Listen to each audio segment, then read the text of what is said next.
बिस्मिल्लाहिर्रहमानिर्रहीम अस्सलाम वालेकुम। Welcome to my channel. उम्मीद है कि आप सब खैरियत से होंगे। हमने स्टार्ट किया हुआ है इंग्लिश लैंग्वेज का एक कोर्स और उसमें हमने टेंस स्टार्ट किए थे और अल्हम्दुलिल्लाह हमारा प्रेजेंट टेंस कंप्लीट हो गया और आज से हम स्टार्ट करेंगे पास्ट टेंस और इसका आज हम फर्स्ट करेंगे पास्ट इंडेफिनिट। तो होप्स आपने प्रेजेंट को समझ लिया होगा, उसके लेक्चर देख लिए होंगे, लेकिन अगर आपने अभी तक उसे नहीं देखा तो प्लीज पहले उसे विजिट करके आए और फिर ये लेक्चर देखें। ओके जी, अब स्टार्ट करते हैं अपना लेक्चर। तो अपने टॉपिक पे मूव करने से पहले आपसे एक छोटी सी request, if you are visiting my channel first time so please don't forget to subscribe, like, share. Alright, आज का हमारा टॉपिक क्या है? आज का हमारा टॉपिक है पास्ट इंडेफिनिट टेंस। हमें पता है हम इसमें चार चीजें पढ़ते हैं: affirmative, negative, interrogative, double interrogative. Affirmative से स्टार्ट करते हैं। सबसे पहले इसके स्ट्रक्चर की बात करते हैं। स्ट्रक्चर इसका हमारे पास इजी है। फर्स्ट पे हमारे पास सब्जेक्ट आएगा, सेकंड में हमारे पास वर्ब की सेकंड फॉर्म और फुल, और लास्ट पे आएगा हमारे पास ऑब्जेक्ट। इसमें आपने याद रखना है कि हेल्पिंग वर्ब नहीं यूज हो रहा, कोई भी हेल्पिंग वर्ब यूज नहीं कर रही, सीधा सब्जेक्ट, वर्ब की सेकंड फॉर्म, साथ ऑब्जेक्ट। ऑलराइट, उर्दू की पहचान है कि इसके लास्ट पे आता है था, है, थी, है, थे हैं। और इसके लास्ट पे ना, जैसे एग्जांपल मैं बता रही हूँ, ये लास्ट पे किया, ठीक है, यहाँ पे है नहीं आ रहा। अगर किया है होता फिर प्रेजेंट इंडेफिनिट बन जाता। तब यहाँ पे आ रहा है किया, हमीद ने इनाम हासिल किया, मतलब पास्ट हो गया, इनाम हासिल कर लिया, मतलब पास्ट बनेगी ना बात। तो ये भी हमारे पास पास्ट इंडेफिनिट में ही आएगा। सब्जेक्ट क्या है? हमीद आ गया। और हासिल क्या मतलब वोन, सेकंड फॉर्म आएगी विन, वोन, वोन। वोन क्या हासिल किया? A prize. लास्ट पे object, Hamid won a prize. Okay, last पे देखें, लोगों ने चोर को पकड़ा।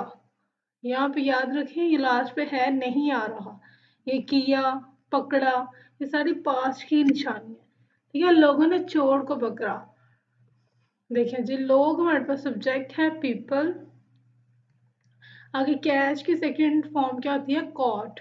पीपल कॉट दी थीव, चोर को पकड़ा। ओके, लास्ट में देखिए, तुमने मुझे चाय पर बुलाया। ओके, ये देखें जी, तुमने, यू।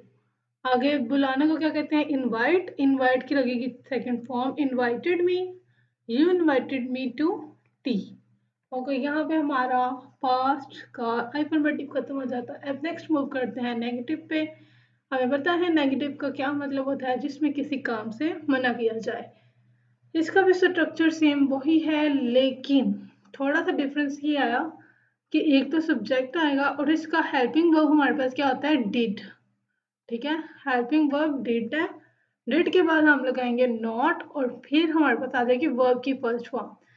अब आपने ये कहना है कि पास्ट टेंस है तो इसमें हम वर्ब की फर्स्ट फॉर्म क्यों लगा रहे हैं?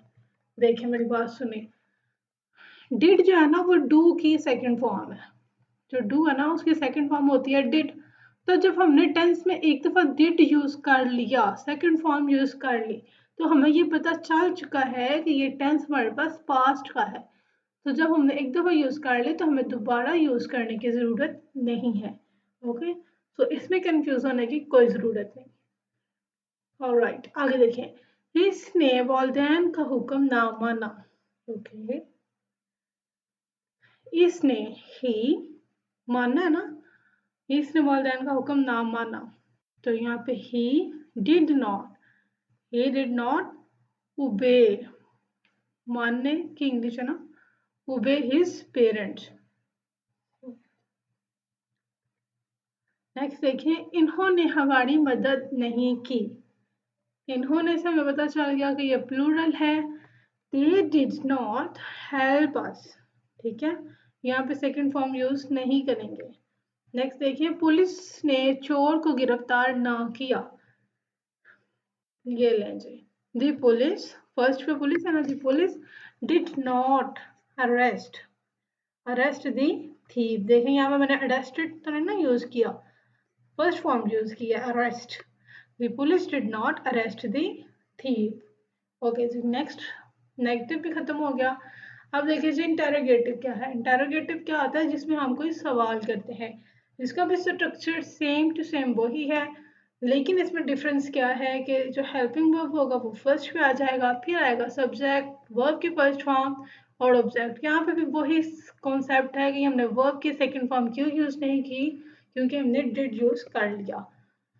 ओके जी, क्या तुमने YouTube पर वीडियो देखी है? ओके, देखी है, इसको रहने दें, है नहीं आएगा। क्या तुमने YouTube पर वीडियो देखी?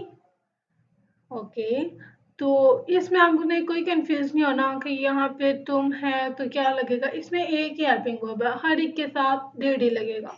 Okay, did you watch video on YouTube? Okay, did you watch video on YouTube? Next देखें, क्या तुमने एक नई किताब खरीदी? यहाँ पे ना ये है नहीं आएगा। क्या तुमने did you buy a new book? Did, फिर सब्जेक्ट, फिर वर्ब की फर्स्ट फॉर्म और फिर object. Did you buy a new book? Okay, क्या वो पार्टी में पहुंची? Did she reach the party? Hope so आपको समझ आ गई होगी। नेक्स्ट मूव करते हैं डबल इंटेरोगेटिव की तरफ। आपको मैंने हर वीडियो में पीछे बताया था कि इंटेरोगेटिव और डबल इंटेरोगेटिव में क्या डिफरेंस है। सो प्लीज प्रीवियस वीडियोस देख के इनका जो डिफरेंस है वो क्लियर कर लें। ओके जी, इसमें भी हमारे पास जो स्ट्रक्चर है सेम इंटेरोगेटिव वाला है, बस डिफरेंस क्या आया है कि इसके स्टार्ट पे WH फैमिली आ गई। सबसे पहले WH फैमिली, फिर डिड और फिर सब्जेक्ट, वर्ब की फर्स्ट फॉर्म और ऑब्जेक्ट। तुम्हें ये किताब कहाँ से मिली है? देखें कहाँ की इंग्लिश हमारे पास क्या आती है, वेयर। ओके जी, सबसे पहले आ गया वेयर, फिर आएगा डिड। वेयर डिड तुम्हें, यू, वेयर डिड यू तलाश मिली, मतलब find this book, where did you find this book. Next देखें, इसने तुम्हारी बेइज्जती क्यों की। अब यहाँ पे सबसे पहले आपको क्या काम है कि इस टेंस में से आपने WH फैमिली को फाइंड करना है। तो ये हमें क्यों से पता चल रहा है कि WH फैमिली में बाय यूज होगा। Why did he insult you? देखिए फर्स्ट फॉर्म यूज हो रही है वर्ब की। नेक्स्ट देखिए, तुमने किससे मशवरा लिया? किससे मशवरा लिया तुमने? किससे की क्या होती है, whom, whom did you consult? तो आज का लेक्चर हमारा यहीं तक था। होप्स आपको समझ आई होगी। If you have any Curie you can ask me in comment box and you can also DM me on Instagram. Thank you so much for your time. अब मुलाकात होगी नेक्स्ट टेंस में, नेक्स्ट लेक्चर में, next tense के साथ। तब तक के लिए अपनी दुआ में याद रखिएगा। अल्लाह हाफिज।